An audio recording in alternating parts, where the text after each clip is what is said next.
I must make a confession. Being a high school graduate, and he's a drama teacher who was a Shakespeare collector on the first folio and second folio materials. You were living my dream. It was a great dream. Um, the same question, I guess. Who are your mentors? Who inspired you to take on this crazy profession again?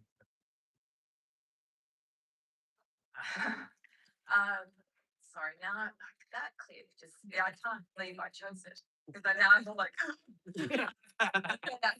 and actually my father's a film director. And so I went to his sets as a child and he wanted me not to do it. But anyway, here I am. So I think, yeah, definitely my father. And then I've had the benefit of people who saw my potential before I did a lot. So like Jane Campion was somebody who very early on gave me a job and demonstrated how to be a great practitioner. And yeah, so people like that. I do have to apologize because I almost started crying.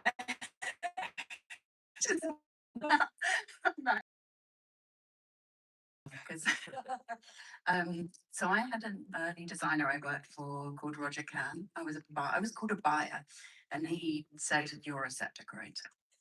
And again, like the people that see you, and I just saw Shane talking, and the other set decorators I worked for, people like you that, like what you just said about Paulina, who I also know, who raised me up and gave me so many chances, and when they couldn't do things, so people like Neve Coulter and another designer I still work with called John Beard, and just Gillias's other set decorators who saw me and my potential, and still now, if they can't do a job, they're like ring outs. You know, all raising each other up and caring for each other. It's an amazing community to be in.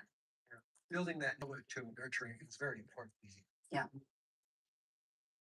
So for Hamlet, I want you to tell the story of how you had to talk Chloe Zhao into letting you build.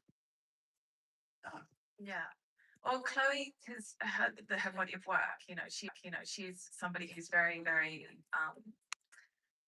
she's obsessed with authenticity and real spaces, and she really wanted to avoid a build, and she wanted to avoid a studio, really. And so we did spend time. We went to loads of different places all around the UK looking for the houses in the film.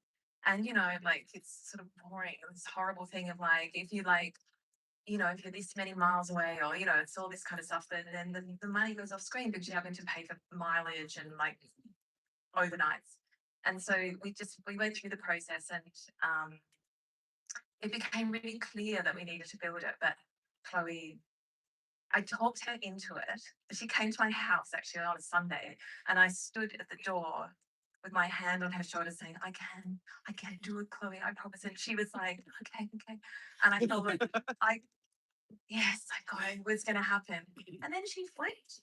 And then we were back to like, no, we found this place, and we're going to go there. And oh my gosh. So in the end, we had 9 weeks to build the main family house because it took quite a long time to convince her.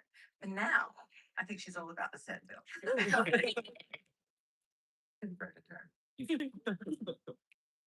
Well, it's hard convincing somebody that's in the 15th century, still exists. Just shoot it.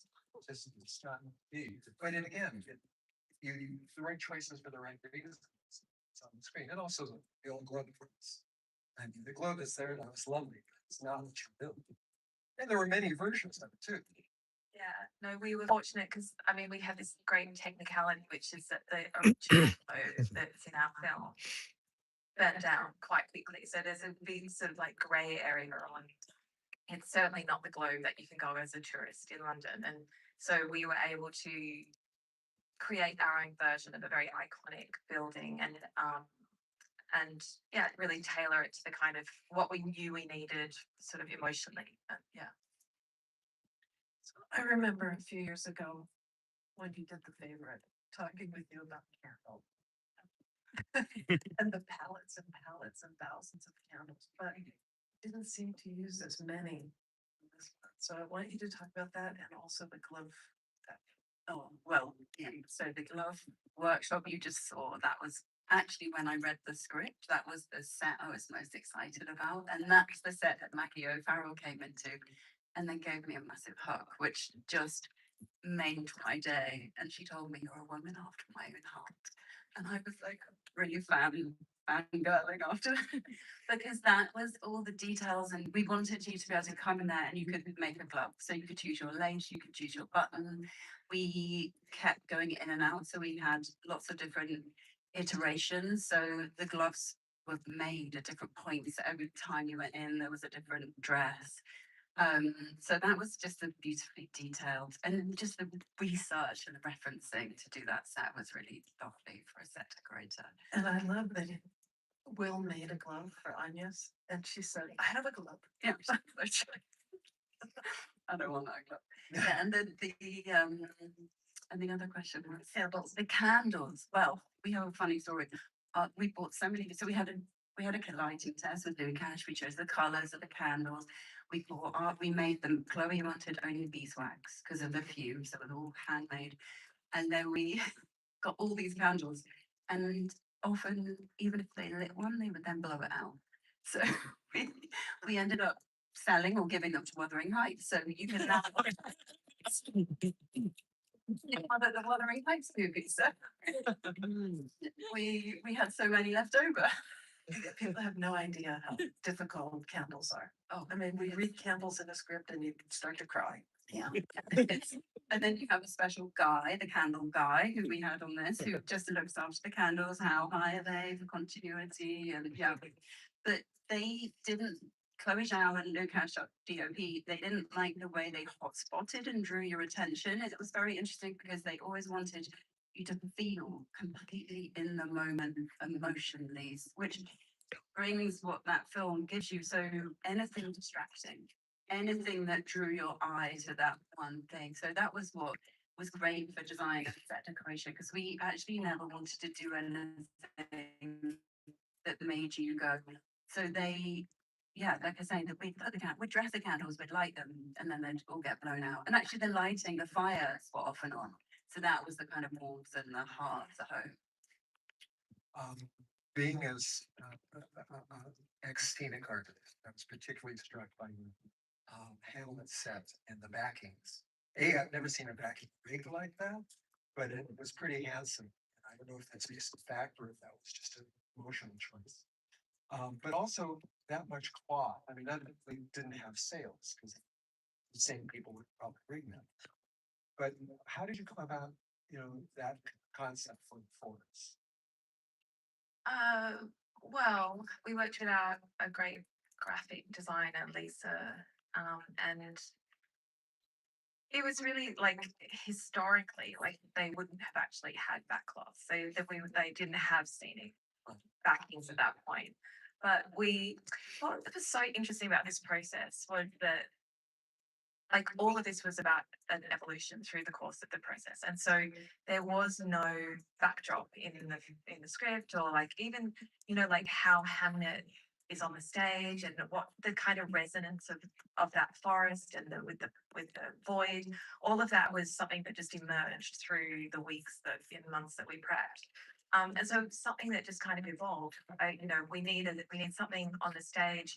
We did, I remember going through a process of going and we'll do like a cloth that has a castle and then we've got to do an interior and then we just kept sort of removing and getting down to kind of the essential image. And so, yeah, obviously, I think it's obvious, but maybe it's not.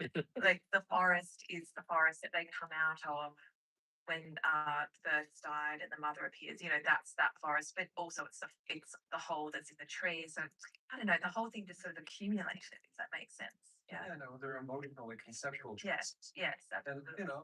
damn historical accuracy because that's what we're hired for. Oh, totally, Yeah. totally.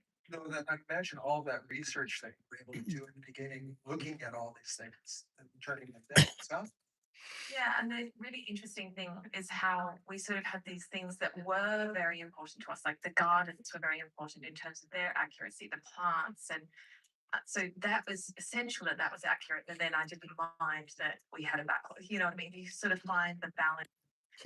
I was staying within the film. I was staying in the right place without jumping. That's the other thing I wanted to talk about with the gardens and the gardens and the herbs.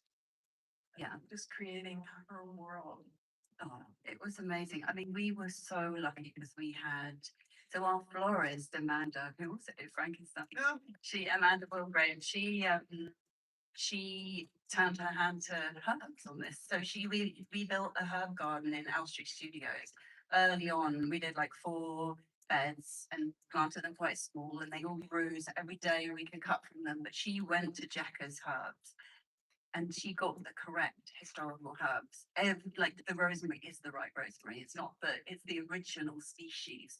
So because Shakespeare writes about so many botanicals, and we had Kim Walker, who was helping Jessie forage and teaching her how to handle everything. And she was on set with Jessie, but also helping us. So we had a massive amount of support for that kind of historical accuracy. And we studied the play Hamlet and every plant and flower in there, and also other Shakespeare's other plays and the book, which Maggie O'Farrell had done a huge amount of research. So we had we had access to a lot of help, but also we could delve into it. So it was so nice because it was like very sensory. Like there was always herbs, there was always somewhere we could access to get them, and yeah. And Jessie always had some, like Jessie understood it as well. Every episode well lived in. Yeah, yeah. Thank you for taking us on such a wonderful trip with you. It's really a privilege. Thank you very much.